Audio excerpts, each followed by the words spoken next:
Hai, selamat pagi. Ya, selamat datang di SMP Negeri 12 Surakarta. Perkenalkan, nama saya Ibu Ratna Puji Prihatanti. Ya, di dalam materi MPLS ini, Bu Ratna akan menyampaikan materi tentang tata krama. Ya, baiklah kita akan mulai. Apakah yang dimaksud dengan tata krama itu? Ya, tata krama berasal dari kata tata.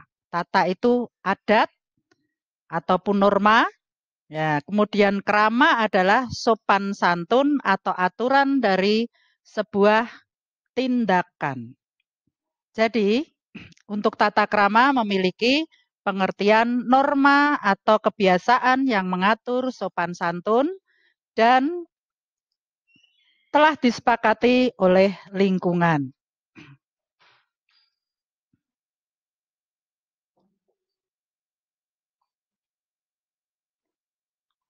Nah, sebetulnya ada banyak tentang tata krama, ya.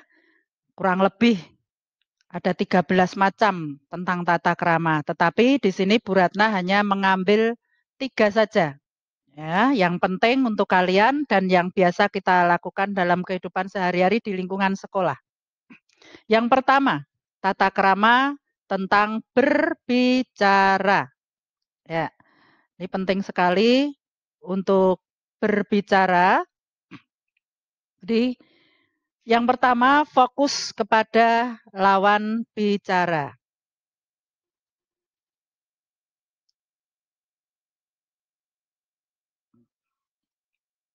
Ya, fokus kepada lawan bicara. Bagaimana kita kalau bicara dengan orang lain? Yang pertama, coba tatap matanya dan dengarkan baik-baik kata-katanya. Jadi jangan sampai kalau kita berbicara dengan orang lain, maka wajah kita menghadap ke kanan, ke kiri, maupun juga malah ke bawah. Tidak fokus dengan orang yang kita hadapi. Itu berarti sudah mengurangi bagaimana tata krama dalam berbicara. Ya. Kemudian kalau kita sedang membawa HP, jangan sibuk untuk membuka HP atau malah memandangi HP atau memainkan HP. Jadi sekali lagi fokus untuk bicara dengan lawan kita dengan tetap memandang muka. Ya, kemudian yang kedua, bagaimana sikap tubuh kita supaya tetap terlihat sopan dalam berbicara dengan orang lain. Yaitu jangan berbicara sambil melipat tangan di depan dada. Ya, kebetulan di sini yang Bu Ratna beri contoh adalah bertolak pinggang. Ya, jangan memasukkan tangan ke dalam saku celana maupun bertolak pinggang. Jadi seperti orang menantang. Kalau kita melipat tangan di depan dada, apalagi sambil meregangkan kaki begitu, seperti juga orang menantang.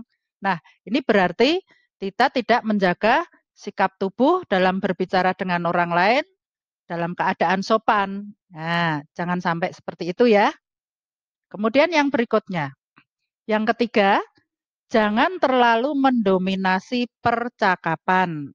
Dalam mendominasi percakapan ini, yang pertama, kalau ada orang menyampaikan pembicaraan, ya, kita jangan langsung menerobos. Kemudian kita malah bicara panjang lebar ke sana kemari tanpa memberi kesempatan orang lain untuk istilahnya mungkin bertanya, menyela, atau mungkin memberi masukan. Nah, kita malah bicara terus. Nah, itu juga tidak baik, ya. Kemudian yang kedua, jangan sampai memotong kata-kata lawan bicara kita. Ya, ada orang sedang menyampaikan pembicaraan, apalagi belum sampai panjang ya, baru sedikit, kita tiba-tiba sudah menggebu-gebu untuk memotong pembicaraan lawan kita. Nah, itu juga tidak baik, seolah-olah kitalah yang pinter, kita yang pandai, kita yang bisa. Nah, ini salah ya. Jadi sekali lagi jangan mendominasi obrolan, juga jangan sampai memotong kata-kata lawan bicara kita. Kemudian yang keempat, hindarilah kata-kata sulit yang mungkin tidak dimengerti oleh lawan bicara kita. Yang pertama, ya, kalau kita menggunakan kata-kata sulit yang tidak dimengerti lawan bicara kita, misalnya tahu lawan bicara kita kurang paham tentang bahasa asing, misalnya bahasa Inggris. Wah, kita seolah-olah pinter gitu ya. Kemudian di situ banyak selingan-selingan bahasa Inggris yang padahal orang lain tidak tahu. Nah, atau mungkin dengan bahasa isyarat yang lain, seolah-olah bahasa gaul dan sebagainya, dan padahal sebenarnya itu tidak dimengerti oleh pihak lain. Nah, kita harus tahu. Kemudian, orang yang cerdas adalah orang yang mampu menyampaikan gagasan sulit dengan kata-kata sederhana, sehingga bisa dimengerti oleh semua orang. Nah, ini orang cerdas itu seperti ini. Mungkin kalimatnya panjang, bisa disederhanakan.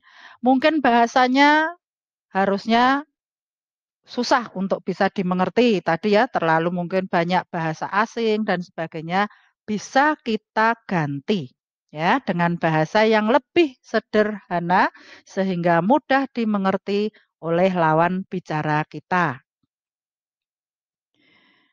Yang berikutnya tata krama dalam pergaulan. Nah, ini yang kedua, intisari yang kedua, tata krama dalam pergaulan.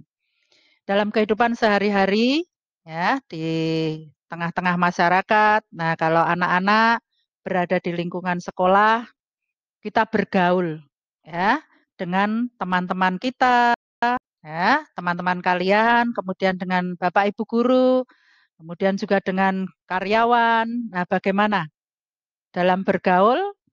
Di sini ada dasar-dasar etikatnya. Pertama, harus sopan dan ramah kepada siapa saja. Ya, kita mengenal istilah senyum, salam, dan sapa. Ya, berilah senyuman ya kepada setiap orang yang kita jumpai. Ya, senyum itu memberikan aura yang positif. Ya, jadi baik sekali anak-anak. Kalau kita bertemu dengan orang lain, berilah senyuman. Ya, di situ akan menunjukkan keramahan kita.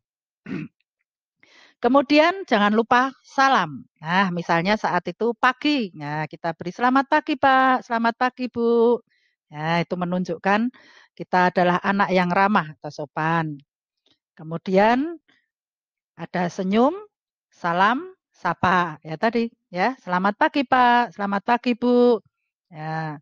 Maaf, Bu, bisa saya bantu? Misalnya anak-anak tahu ya, ada Bapak atau Ibu sedang mengerjakan sesuatu. Nah, di situ kita memberikan sapaan. Ya.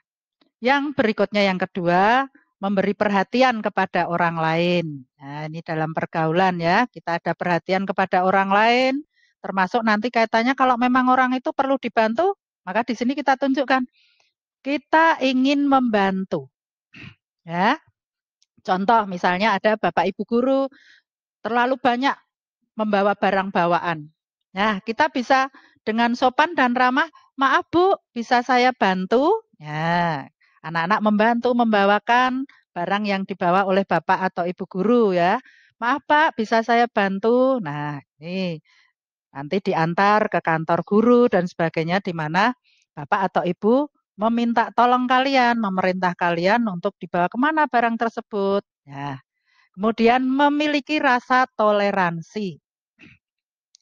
Rasa toleransi ini penting. Nah, di sini kalau kita ada rasa toleransi, wah, itu kok teman saya membawa barang bawaan berat ya, disuruh Bapak atau Ibu guru. Oh, saya bawakan, saya bantu. Sini saya bantu yang separuh saya bawakan, bisa. Kemudian kalau di SMP Negeri 12 ada anak ABK yang memakai kursi roda misalnya. Nah, kok tidak ada yang membantu ya? Nah, anak-anak bisa dengan sopan, dengan ramah, dengan baik, bisa menanyakan, "Bisa saya bantu?" Nah, nanti anak-anak bisa dorongkan, tapi harus pelan-pelan ya.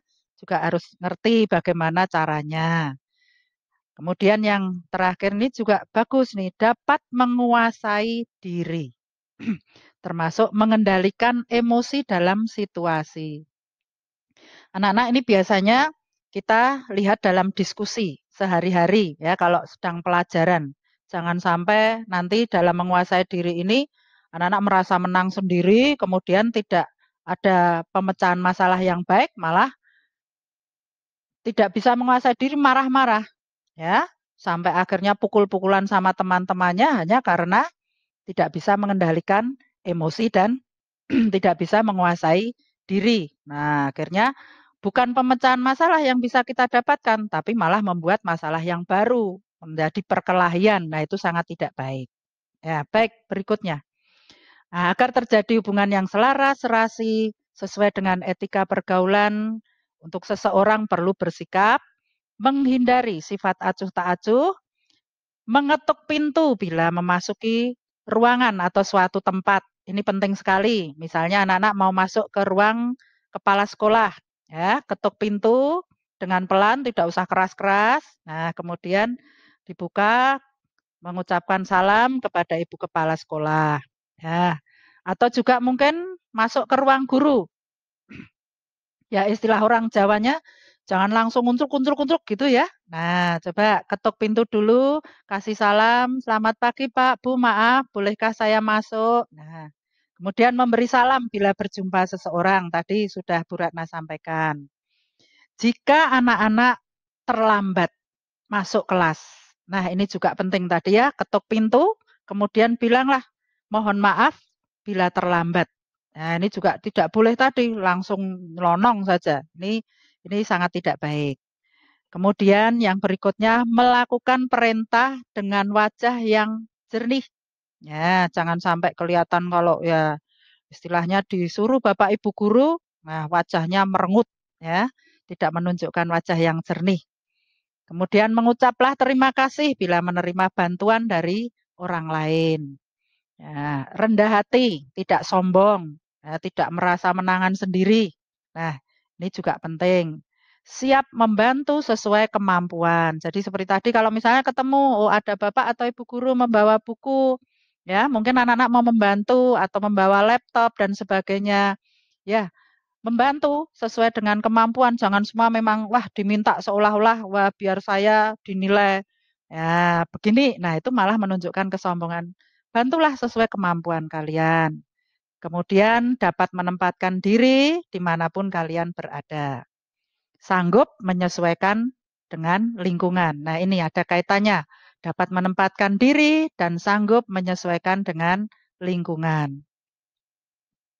Ya, yang terakhir, tata krama penampilan. Ini sangat penting berkaitan erat dengan kita atau anak-anak memakai seragam sekolah. Nah, ini kesan pertama bila kita berjumpa seseorang, pasti kita akan melihat penampilannya. Oh, kok orang yang saya perhatikan ini ya memakai pakaian rapi, bagus, bersih, ya. Nah, itu pasti akan menampilkan wajah yang ceria juga, wajah yang cerah, ya. Itu sangat penting anak-anak. Coba kalau kalian melihat orang berpenampilan dengan mengenakan pakaian sudah kumuh, lusuh, kotor, apa coba kesan kalian? Tidak baik kan? Tidak menyenangkan ya, tidak menarik. Tetapi kalau ada orang yang kita jumpai dengan berpakaian rapi, ya, tidak perlu mungkin terlalu mewah ya, cukup sederhana, rapi, pantas. Ya, kata pantas ini adalah kita melihat situasi, ya. Kaitannya dengan ini, cara berpakaian disesuaikan dengan waktu dan tempat. Misalnya pada saat kita berada di kolam renang sedang mengadakan atau melaksanakan kegiatan renang ya kita memakai pakaian renang. Ya, kemudian saat kita bersekolah ya kalian memakai seragam sekolah. Saat di rumah silahkan kalian memakai pakaian santai. Nah, ini yang namanya berpakaian menyesuaikan waktu dan tempat. Nah, termasuk bersahaja. Ya, bersahaja itu dilihat ya, bagaimana kerapiannya, bagaimana kesesuaiannya, bagaimana kepantasannya. Jangan sampai apa ya istilahnya kalau orang bilang wah pakai baju eh, gedodoran. Nah, ini kurang bersahaja ya. Yang pas. Nah, ini kebetulan ada contoh di sini ada dua orang siswa putra dan putri. Ya, Bu Ratna pakai gambar contoh seragam putih biru ya. Tapi tolong anak-anak perhatikan nanti untuk yang putri itu bukan plisket seperti ini ya, ini kebetulan hanya contoh saja. Untuk aturan SMP Negeri 12, itu adalah bawahannya lipit hadap 2. Lipit hadap 2. Jadi besok kalau anak-anak mengambil seragam batik, mungkin bisa kita beri contoh potongannya ya. Tapi kalau mungkin orang tua sudah terlalu senang, gembira, wah segera mungkin membelikan kalian pakaian seragam ya. Jangan sampai salah. Bilang sama orang tua atau penjahit, lipit hadap 2. Ya, tadi waktu orang tua diundang eh, sosialisasi, orang tua sudah ditunjukkan gambarnya. Sekali lagi ya, diingat-ingat ya anak-anak ya. Bawahan untuk rok yang putri lipit hadap 2, bukan plisket. Sekali lagi, bukan plisket ya, tapi lipit hadap 2. Nah, kemudian ada dasi, ada bed kalau OSIS, kemudian ada merah putih, ada nama dada, kemudian kalau pakai OSIS di sini akan ada lokasi yang menunjukkan SMP Negeri 12 Surakarta. Kemudian ikat pinggang, ya, sepatu. Tolong diingat-ingat, jangan sampai terlanjur beli terus nanti salah. Sepatu adalah warrior yang tinggi ya, maksudnya tinggi itu menutup mata kaki, jangan yang pendek. Nah, anak-anak hati-hati ya, eman-eman nanti kalau sudah terlanjur beli, wah kok salah, nanti keluar uang lagi. Sekali lagi Bu Ratna ingatkan, untuk sepatu adalah warrior yang tinggi menutup mata kaki, jangan yang pendek. Ya. Kemudian nanti ada topi. Nah, besok kalau orang tua membelikan seragam untuk kalian, lengkap dengan atribut, di situ semua sudah lengkap. Ya, anak-anak tinggal perhatikan. Kemudian yang putra, putra itu celana panjang. Ya, ini yang muslim kalau nanti saatnya sholat biar tidak usah susah-susah bawa sarung. Jadi makanya pakai celana panjang. Oh ya, untuk celana panjang Bu Ratna ingatkan tidak boleh bentuk pensil. Ya, tidak boleh di bawahnya itu dikecilkan sekali. Jadi potongannya seperti celana biasa. Sekali lagi celana biasa. Tidak boleh potongan potongan pensil ya, tidak boleh celana model pensil. Kemudian juga berdasi sama tadi dengan yang putri, hanya bedanya kalau besok anak-anak pakai bed SMP Negeri 12 tidak perlu lagi lokasi di sini ya. Jadi cukup bed SMP Negeri 12, bendera merah putih, bed merah putih, terus ada nama dada. Kemudian kami ingatkan untuk yang putri beragama Islam, jangan lupa pakai kerudung, kerudungnya adalah putih ya untuk saat kalian memakai seragam putih biru, juga batik, segi 4, modelnya segi 4 ya, kerudungnya yang segi 4, jangan yang langsung blusukan. Kemudian nanti untuk nama dada dipasangnya di bagian tadi kerudung ya, di kerudung jadi kelihatan namanya siapa gitu. Terus belilah yang bahannya aero ya, yang tebal, jadi jangan yang tipis. Kemudian kalau pramuka itu coklat ya, coklat tua, kerudungnya coklat tua. Ya, potongannya sama dengan model untuk putih biru. Oh ya, kebetulan untuk yang tahun pelajaran ini untuk seragam batik itu nanti boleh dikeluarkan atasannya, tapi bilang ke penjahit modelnya adalah dengan dibelah dua untuk samping kanan dan samping kiri. Kemudian di bawah bisa diberi kantong 2. Ya, khusus untuk anak-anak yang tahun pelajaran ini boleh mulai dikeluarkan baju batiknya sekali lagi dengan potongan belahan ya, baik samping kanan maupun kiri ya, dibelah 2 kemudian pakai kantong. Nah, untuk nanti kakak-kakak yang kelas 8 dan 9 yang ingin menyesuaikan dikeluarkan ya harus potongannya sama dengan yang kelas 7 ya. Demikian anak-anak, Bu Ratna menyampaikan tentang tata krama. Ya, semoga anak-anak bisa mengerti dan tolong dipahami baik-baik dan laksanakan dengan baik. Semuanya ini berkaitan juga dengan tata tertib SMP Negeri 12 Surakarta. Selamat pagi semuanya, salam sampai berjumpa kembali. Terima kasih.